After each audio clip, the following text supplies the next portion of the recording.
Aksi kriminal yang meresahkan kembali terjadi di kawasan wisata Lembang. Pada Minggu dini hari, 16 November 2025, sekitar pukul 00.57 WIB, seorang pengemudi dalam perjalanan pulang setelah menghadiri sebuah acara mengalami insiden mengerikan di Jalan Kolonel Masturi. Kondisi jalan saat itu sangat gelap, sunyi, dan minim aktivitas, membuat siapapun yang melintas berada dalam situasi rawan.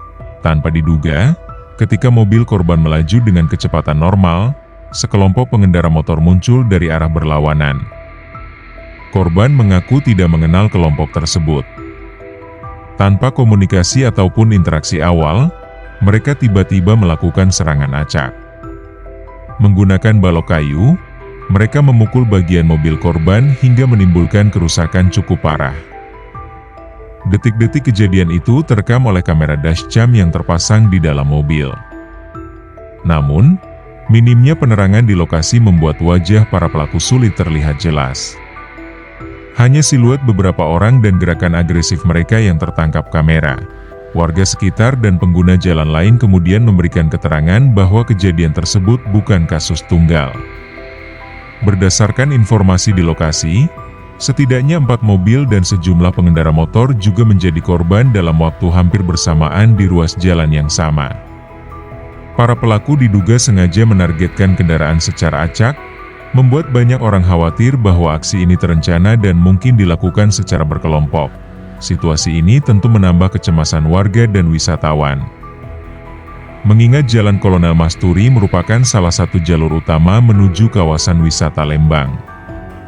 Banyak pengguna jalan mempertanyakan keamanan fasilitas publik, terutama saat melintas pada malam hari.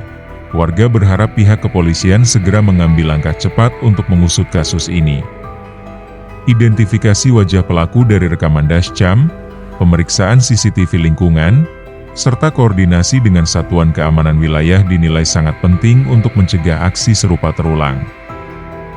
Warga berharap pihak kepolisian segera mengambil langkah cepat untuk mengusut kasus ini. Identifikasi wajah pelaku dari rekaman dashcam, pemeriksaan CCTV lingkungan, serta koordinasi dengan satuan keamanan wilayah dinilai sangat penting untuk mencegah aksi serupa terulang. Masyarakat juga meminta agar patroli malam di kawasan tersebut ditingkatkan mengingat beberapa titik jalan memang minim penerangan dan rawan aksi kejahatan. Kasus ini menjadi pengingat bahwa seluruh pengguna jalan harus tetap waspada, terutama jika melintasi jalur sepi atau gelap pada larut malam. Hingga kini, warga Lembang masih menunggu langkah konkret aparat untuk memastikan keamanan kembali terjaga.